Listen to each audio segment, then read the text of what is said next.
Welcome to the Digital Advisor Weekly. Let's see if we can get our screen shared here. There we go. All right, we're going to be talking about the new marketing report, the marketing trends of 2024 in the first quarter.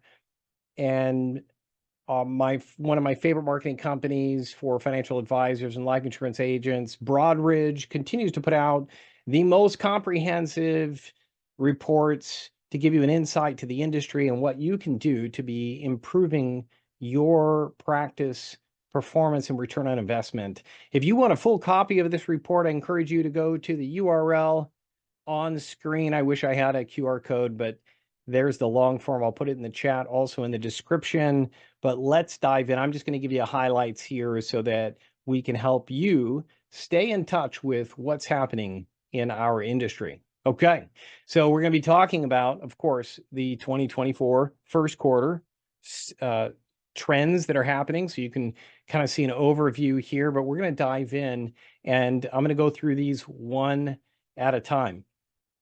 All right, so 66% of advisors are confident that they'll meet their practice goals this year. So if you're one of those 66% and you think you're going to meet your goals, fantastic, good for you. However, if you're not, and it usually comes down to marketing and the struggle to balance your time investment, your resources, your finances into creating a marketing strategy that creates an effective return on investment for you and for your firm. So you can see, get a temperature of where are you at? Where do you fall in these statistics? 58% of advisors are actively focused on acquiring new clients, which seems intuitive, but it seems 58%. That means the remainder of the 100% are just maintaining. So why is that only 58% are focused on acquiring new clients? That's because the largest population of financial advisors are actually approaching retirement themselves. They've been in this industry for decades. They've acquired a book of business, and now they're able to focus on servicing their clients rather than acquiring new clients. And often that comes with a substantial amount of referrals, which are the easiest possible leads that you can turn into productive sales. And so, of course, all of us would like to end up in that position where we have a book of business, produces referrals, and we don't need to acquire new cold clients through marketing efforts. But for those of the rest of us who are still fighting our way there, we have to look at some of the trends and how do we figure out how to use these trends in our favor so that we can automate our marketing process and create a consistent flow of leads that will create consistent sales for us so that we can focus on servicing our clients and sales and not get derailed having to spend an enormous amount of time working on your marketing plan and executing that marketing plan. 49% of advisors saw an increase in inbound prospects. So it does mean from a digital marketing standpoint, there is an increase in the return of digital marketing efforts online. And so we want you to continue to encourage you to invest into digital marketing. All of us learned very well during the pandemic that if for those of us who weren't well invested into digital marketing, really got hurt during the pandemic. So it's important that we don't put all our eggs in one basket, diversify our marketing strategy and make sure that it does increasingly include digital marketing. All right, so advisors who find the majority of marketing activities challenging, here are the challenges that they face. So you can see finding time for marketing is the biggest struggle for most financial advisors because you got into this business to do financial planning, to help service your clients, manage portfolios. And so it feels like a whole nother job to have to learn and become good at the marketing part of your business. But if you don't, you'll find yourself in this up and down cycle of doing really, really well in marketing you get a lot of sales. Servicing the sales then pulls you away from marketing. And then all of a sudden you find yourself in a valley where income drops and now you have to double down on marketing again. And it seems to be this ping pong effect of either you're starving or you're thriving. And we want to help you be able to level that out by automating your digital marketing and using the resources that we're going to refer to today and that are identified in the Broadbridge report are important elements to help you solve that ping pong problem.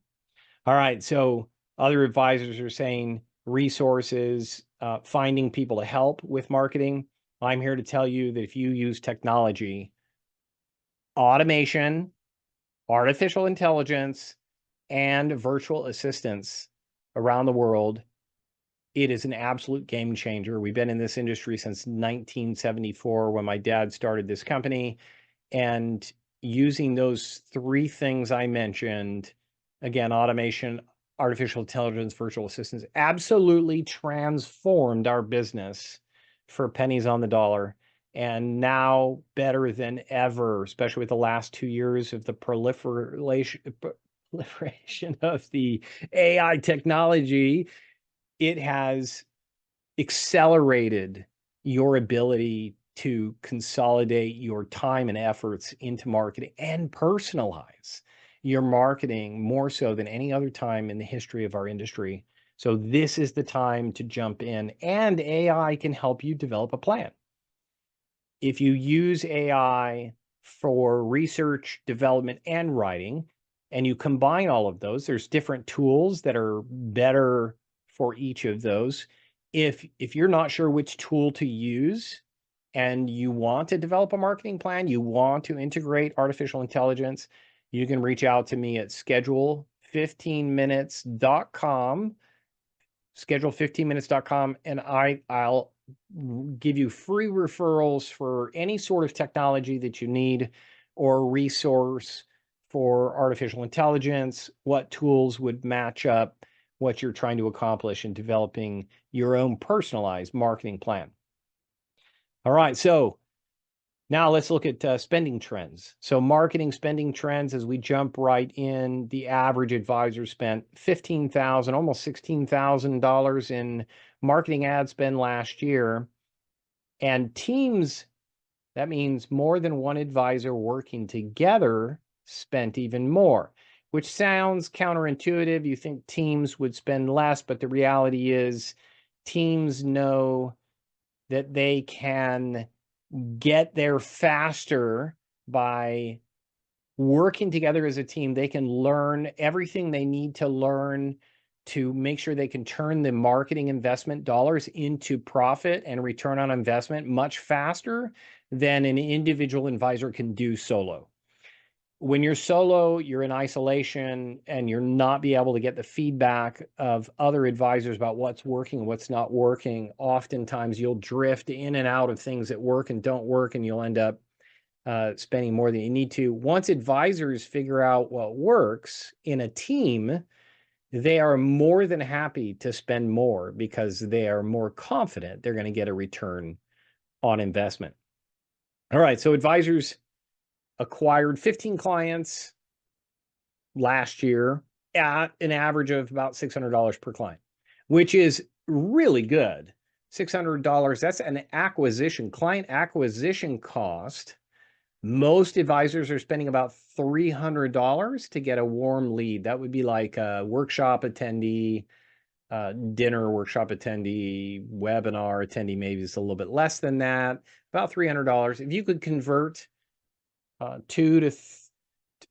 say 2/3 to 1/2 of those into clients, then you're going to look at about $600 per acquisition. Again, if you have a higher ticket item and your average commission is, let's say, 10,000 versus another advisor who sells term insurance and their average commission is under 1,000, then of course your client acquisition cost is going to be significantly different. The higher the average commission or advisor fee that you receive, if you're dealing with high ticket leads, let's say that you acquire a client that has 10 million in assets. Well, of course, that may take longer to acquire that client. It may cost you more to acquire that client, but your return on investment is going to be significantly more. So it is an average. And the problem with averages is averages. And they always don't work out that way. All right, advisors are spending evenly on client acquisition and retention, which just means that it's just as important to make sure you're investing as much of your marketing budget on your current clientele as you are acquiring new clients. Why? Because your current clients, they're the ones who pay your bills. They're the ones who are going to build your book of business. They're the ones who are going to refer people, which are your easiest clients. Your easiest leads to turn into clients are going to be referrals because of the trust factor. So it's super important that you make sure your marketing strategy includes making sure that you're doing client events, client appreciation, and reinvesting your marketing into your current clientele. Best return on the dollar. All right, current primary business targets. You can see, and every advisor I talk to says, oh, my target market is anybody over the age of 55 and has more than 500,000. And so say every other financial advisor in the United States. And so if you want to set yourself apart, yes, we all want to go after those baby boomers. We can see how many of them are there. And we are all trying to make sure that we take advantage of the biggest opportunity that has ever faced the financial industry, which is the baby boomer generation retiring now. This is the time to be in this industry. And those who are going all in on digital marketing, diversifying their marketing and reaching out to this and the other generations are going to come out on top. So it's more important than ever. And as this generation ages, it's going to become more and more important to reach out to in your marketing efforts, using more than the age-old traditional methods of workshops and mailers. Okay. Websites are the most popular marketing investment. Now, I say that, well, Broadridge says that. And I agree with them with one caveat, and that is it has to be a website that is modernized its approach, because what's happened in the last 4 years is attention spans have dropped so radically that you have less than 30 seconds to grab their attention with a call to action. And if they can't understand the problem you solve, who you serve, how you solve it, and what they need to do to get started in under 30 seconds, then your website is too complicated. It's got too much information, probably too much education before you've even captured their interest. So you can look at other percentages, referrals. Again, I already mentioned referrals and how important those are, because the average sales cycle of a referral is 3 times faster than a cold lead. And then on, social media quickly rising, and then you can work your way down. Interestingly enough, seminars now and events are the lowest of the 5. And if you look back 5 years ago, pre-pandemic, this list would have flipped itself and put events and seminars on top. So our industry is changing. It's time to keep up with the industry. That's why so grateful to Broadridge and putting out these statistics, so it can help you understand where is the industry heading and how do you get on board and be a part of the successful advisors that are moving in the direction of where the trends are showing us the industry's going. All right, so growth and lead generation. Again, if you have not written down the link to get the full report from Broadridge, I encourage you to do that. It's listed here. I'll also put it in comments and notes. All right, 62% of advisors find that their website's ineffective at generating leads. And I already talked about that. You've got to keep it simple. If you confuse people, you lose them. I'm telling you, you have 20 to 30 seconds to grab their interest. Make it very clear what problem you solve. It needs to be more unique than all of your competition. And you have to have a call to action that they can click on in under 30 seconds. Most important thing I could say, and my mentor from Story Brand, Don Miller, is probably the most effective coach at helping people develop websites with a story, a unique niche audience, and a solution and a call to action to generate leads. We've got to be able to make sure there's a call to action in every single section of your website, calling them to either get started or download something or sign up for an event. But you need to get people to act and act quickly and keep it simple. Less is more. So keep it simple and use AI. Take content on your website and ask ChatGPT to write it in 10% of the amount of information you have on your website. Ask it to rewrite it and cut it down 90%.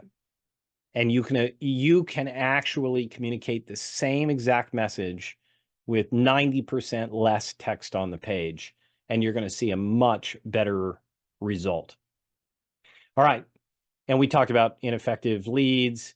Social media continues to be an important channel for conversations. And this is going to flip the script for many of you. Traditional mail and traditional advertising, phone, telemarketing, and then cold email have been the standard for decades. And now we're seeing that it's getting more and more difficult with Google's and Yahoo's algorithm update, trying to eliminate spam in people's emails, and also the CAM spam laws that have been updated, and the A2P cell phone carrier regulations that are now preventing bulk text messages. It's getting more and more and more difficult to do traditional communication. So it is becoming more and more accessible to be able to use social media channels, direct message, DMs, Facebook DM, LinkedIn DMs, to be able to communicate to people when you want to invite them to something you want to, whether it's inviting them to an appointment or a sales presentation or a workshop or webinar. It's really important that you use as many channels as you can, because the percentage of connection is getting lower and lower for our traditional channels. So you can see which social media channels. Well, right now, LinkedIn, of course, is the winner. And the reason for that is because most of the large companies, information companies, so we're talking, Google and cell phone carriers, they're trying to prevent spam, and it's business to B2C. They're trying, the current spam cam laws in the United States, we're not supposed to be bulk sending for email or text message to anyone from a business to an individual. It's allowed business to business, but not allowed business to individual. So if you have a list of names of johnsmith@gmail.com and you've got 5,000 of those leads that you purchase somewhere, and you put them into an email provider and you send out a bulk email, as of February 1st of this year, you're going to get flagged. All it takes is 0.03 people flagging you as spam, and your entire domain will be blacklisted, and you'll have a hard time using that email address to even send emails to your current clients. So more so than ever before, it's super important that we diversify our outreach, make sure that we're using social media to reach out and make up for the restrictions that we're facing for email and text messaging. Okay. And 7 in 10 advisors had success obtaining leads through hosting events. Now, of course, this was on the bottom of the list, but still an essential part of a marketing strategy. For those who are offering events, we have, if you've developed a large enough following, and in advisor marketing, we always say 10,000. If you want to run an event, you got to have 10,000 people to put into that sales funnel to fill a room of people so that you can book 10 to 20 appointments. So it's a big number, but that is the industry average. And so if you don't have it, your other option is paid advertising. You're paying a company to fill the room for you by doing direct mail or Facebook advertising or one of the other marketing opportunities are out there today. And there's plenty of fantastic companies. If you need a referral to a company, be happy to do that. Broadridge offers some of those services, including presentation materials. Feel free to go to schedule15minutes.com and I'd be happy to point you in the right direction. All right. So the average sales cycle for turning a lead into a client is 3.6 months. Again, that is an average. So it depends on if you have a very transactional business where you're doing long-term care, you're doing term insurance, even whole life and some pretty straightforward annuities are much easier to create a short life cycle because they're easy to understand. There's lots of guarantees. They're very structured. And so there doesn't need to be as high level of trust as there is if you bring on 2 million in AUM or you do a complex indexed universal life or variable life contract.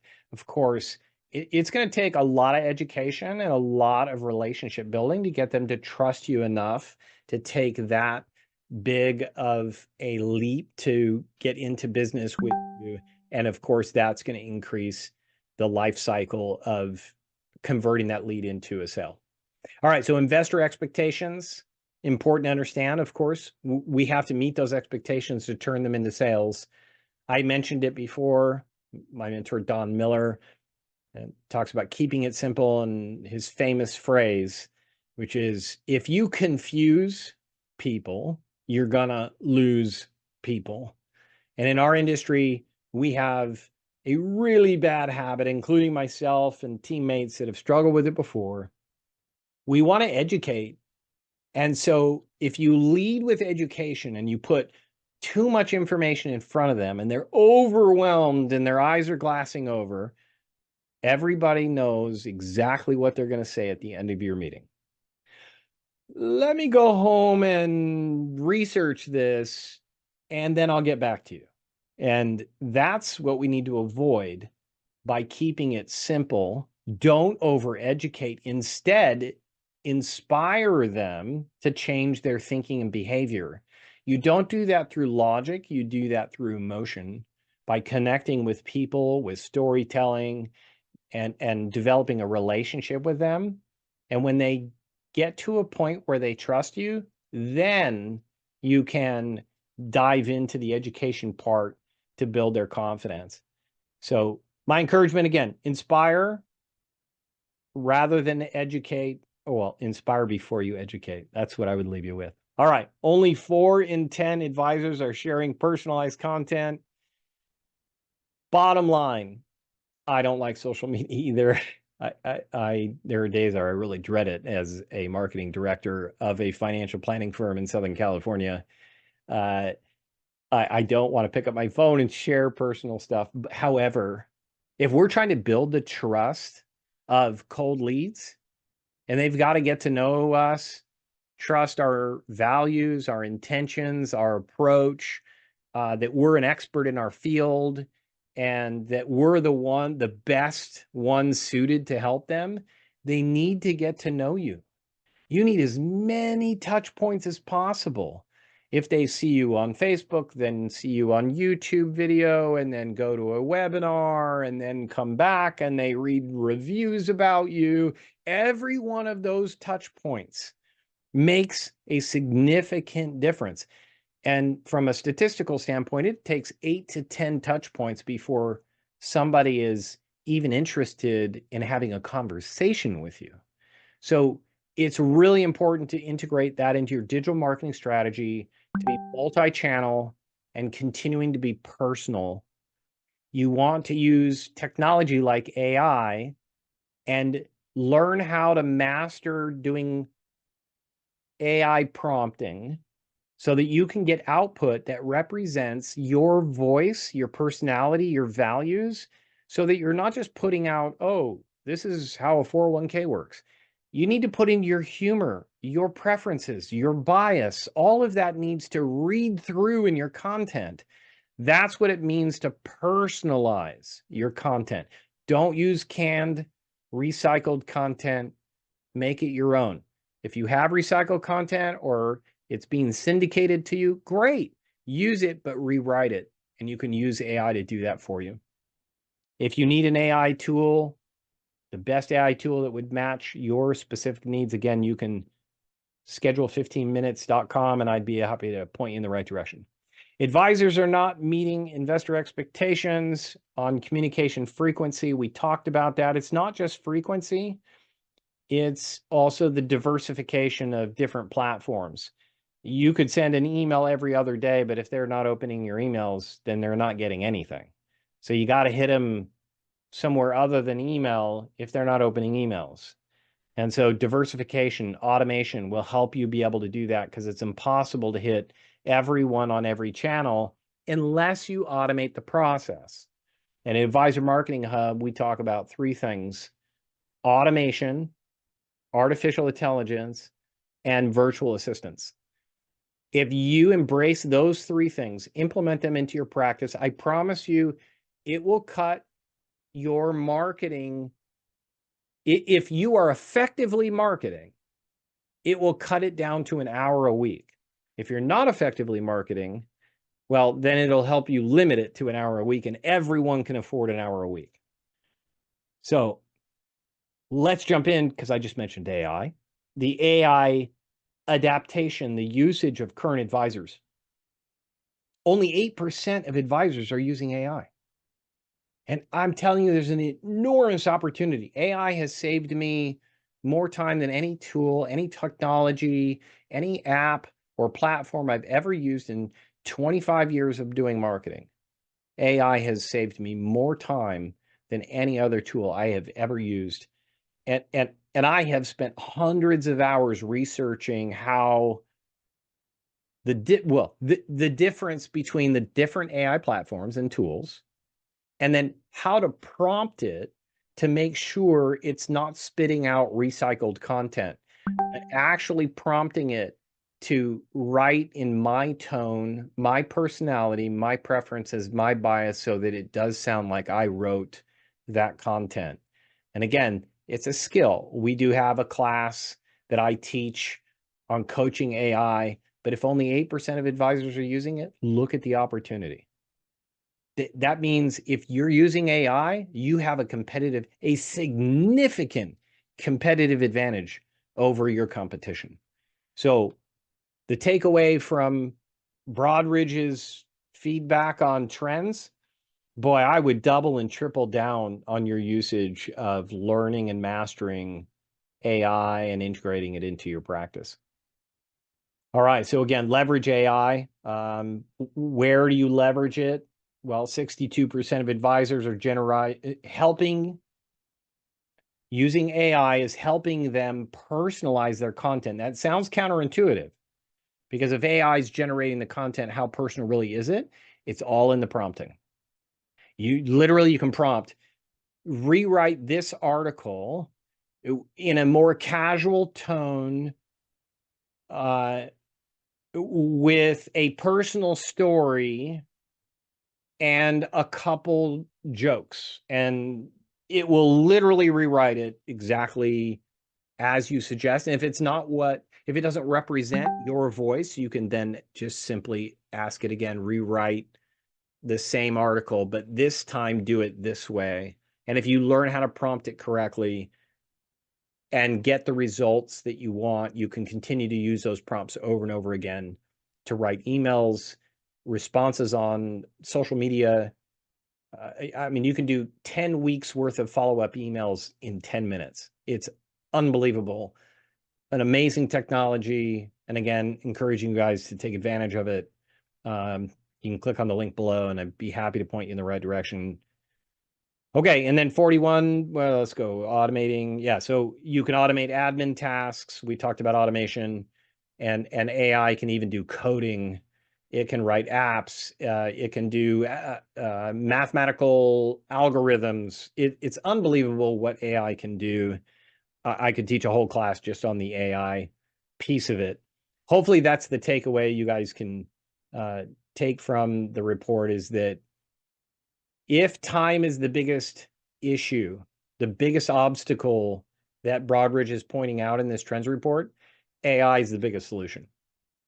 And with a caveat, also a virtual assistant, because once you get the prompts correctly, you can delegate out your communication to somebody anywhere in the world. And if they have the right prompts, they can take any article, rewrite it in your voice, and make it accurate, as long as you have perfected your ability to write effective prompts in your voice. So I encourage you to dig in, research, look at that opportunity, and it has transformed advisors around the country significantly. If you want the full report, there's the URL. One last time, I encourage you to write it down, go out, grab it. And if you valued today's content and you want to be updated with the current trends and the current technology that's coming out on a weekly basis, join us for the Digital Advisor Weekly every Wednesday, 8 a.m. Pacific, 11 a.m. Eastern, every Wednesday. Thank you for joining us this week, and I hope that you will either share, like, give us your comments, let us know any more questions or information that you'd like us to present in future presentations. And of course, follow or subscribe so that you join us, that you know and be notified that you can join us next week. Thanks so much for joining us live today, and look forward to seeing you next week.